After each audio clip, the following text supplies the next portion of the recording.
नमस्कार। आज हम जिस टॉपिक पर बात करने जा रहे हैं वह है नारियां शासन में मिली भागीदारी को कैसे लें। हम सभी जानते हैं कि आज से नहीं, ये प्राचीन काल और वैदिक काल से ही नारियों को बहुत सारे हक मिले हुए हैं। लेकिन जब भी वो नारियां इस हक के अधिकार लेने की बात करती हैं तो उन्हें तरह तरह से टांग खिंचाई की जाती है, क्योंकि ये पुरुष प्रधान देश है। इसमें नारियों की मनोस्थिति को बहुत कम समझा जाता है। बस दिखाने के लिए अधिकार दिए जाते हैं, लेकिन जब अधिकार लेने की बात आती है तो नारियों को पीछे की ओर धकेल दिया जाता है। हम ये नहीं कहते कि सारे पुरुष ऐसा करते हैं, लेकिन बहुत ज़्यादा मात्रा में पुरुष ऐसा करते हैं और जो पुरानी महिलाएं होती हैं वो भी ऐसा करती हैं। अपनी बहू और बेटियों को हक लेने के पक्ष में पीछे धकेलती जाती हैं। अगर ऐसा ना होता तो हमारी अदालतें तलाक और आगजनी के केस से ना भरी होती। आज जितने भी अधिकतर तलाक हो रहे हैं उनके लिए कुछ स्थिति तक सास और पति के घर वाले ही हकदार होते हैं। ऐसा क्यों? ऐसा इसलिए है कि महिलाएं अपने हक को नहीं जानती हैं और शासन में जो उनकी भागीदारी है, जिसके अवसर मिले हुए हैं, उन्हें हाथ से निकाल देती हैं। उन्हें पता ही नहीं होता कि हमारे हक में क्या क्या अधिकार हैं और शासन में हमारी क्या क्या भागीदारी है। तो न्याय और औचित्य को उपलब्ध करने के लिए मांग ही नहीं, संघर्ष करने वाले इस युग में नारी की यथास्थिति बनी रहे, यह तो हो नहीं सकता।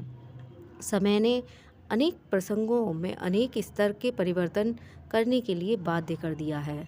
वह प्रभा नारी को यथास्थिति में यथावत पड़े नहीं रहने दे सकता। इस परिवर्तन और उत्थान की एक छोटी सी झलक नारी के अधिकारों को कानूनी स्थिति प्रदान करने से आरंभ हुई है और उसने सामाजिक क्षेत्र में उचित न्याय मिलने की संभावना का संकेत दिया है। पंचायत चुनाव में उनके लिए 30% स्थान सुरक्षित किए गए हैं।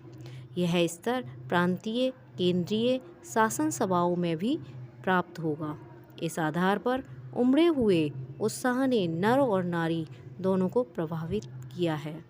नारी सोचती है उसे हर दृष्टि से शासित ही बने रहने की व्यवस्था क्यों वहन करना चाहिए। जब शासन में भागीदारी बनने के लिए उसे अवसर मिला है, उसे वह क्यों गवाए और भविष्य में अपने वर्ग को उच्च अधिकार दिलाने का स्वागत करने का मानस क्यों ना बनाए। परिवार के पुरुष भी सोचते हैं कि हमारा कोई सदस्य यदि शासन में भागीदारी बनाता है तो उस आधार पर पूरे परिवार का सम्मान और अधिकार बढ़ेगा और लाभ भी मिलेगा। वहाँ सहज सम्मति हो जाती है, जहाँ वर्तमान को सुधारने के लिए नारी को आगे लाया जाता है, लेकिन नारियों को अधिक सुयोग्य बनाया जाए ताकि वे जनसाधारण की दृष्टि में महत्वपूर्ण मानी जाएं और उन्हें मतदान में भी सफलता मिले। अब ये तो हो सकता है कि किसी लाभ को लेकर पुरुष आगे बढ़ा देते हैं, लेकिन फिर भी जब भी घर के पुरुष नारियों को आगे बढ़ाते हैं तो सिर्फ एक लालच में बढ़ाते हैं। बहुत से केस ऐसे देखे गए हैं कि नारियों को जॉब के लिए आगे बढ़ाया गया है या चुनाव के लिए आगे बढ़ा दिया गया है या किसी अन्य क्षेत्र में आगे बढ़ा दिया गया है, लेकिन जब कमाने की बात आती है तो पुरुष एक तरह का ईगो लेकर बैठ जाता है और नारी से तुलना करने लगता है और यहाँ तक बात पहुँच जाती है कि वह उसको तरह तरह से अपमानित करने लगता है। लेकिन अगर ऐसी स्थिति आती है तो नारियों को कभी भी पीछे नहीं होना चाहिए। नारियों को अपना सम्मान और शासन में अपने अधिकारों को लेते हुए आगे निकलना चाहिए। हो सकता है कि अभी पुरुष की स्थिति ऐसी है कि वह आपके लिए इस तरह की परिस्थितियां खड़ा कर रहा है, लेकिन बाद में वही परिस्थितियां सही हो जाएंगी। नमस्कार, धन्यवाद। अगर ये वीडियो आपको पसंद आई है तो चैनल सब्सक्राइब करें।